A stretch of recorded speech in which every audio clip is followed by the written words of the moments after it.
Hey guys, welcome to the channel. Please subscribe and hit the notification bell so you can get any updates if there might post them. So I'm looking at gold again.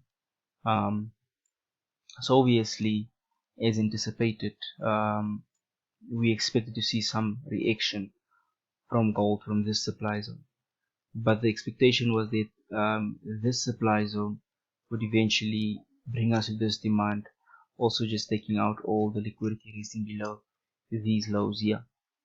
But we saw gold reverse after taking liquidity here, liquidity of that low. We saw gold reverse and it edged higher into that old supply zone there. Also took the liquidity of the strong high, but it was not a clear breaking structure as yet. Okay, we didn't have a breaking structure as yet. We just saw a liquidity run off the strong high. And then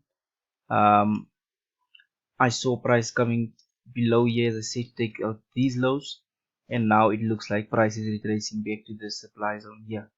The question now remains is, will gold take out either of these highs, or will the supply zone hold to drive gold lower? We'll have to wait and see once price comes to those areas. I am not a genie. I do not say that price will sell for certain or buy for certain past or from certain points.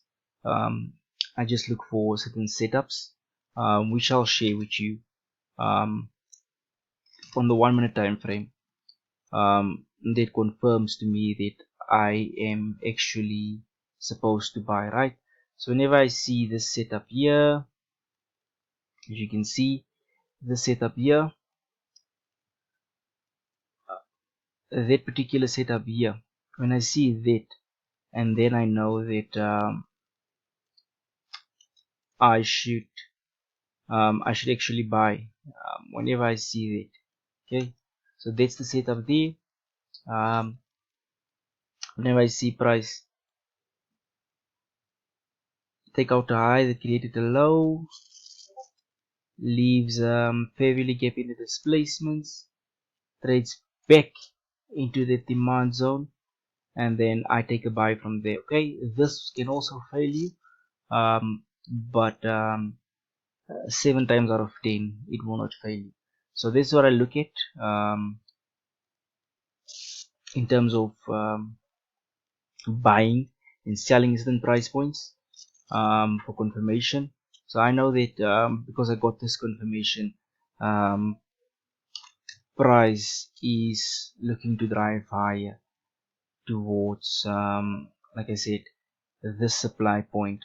At first I'll see what price does, if it goes past or it shows signs of reversal at the supply point. Okay, so we'll see what it does. I'll also be looking at the Fibonacci retracement levels as levels of resistance where you'll see price bounce from or reverse from.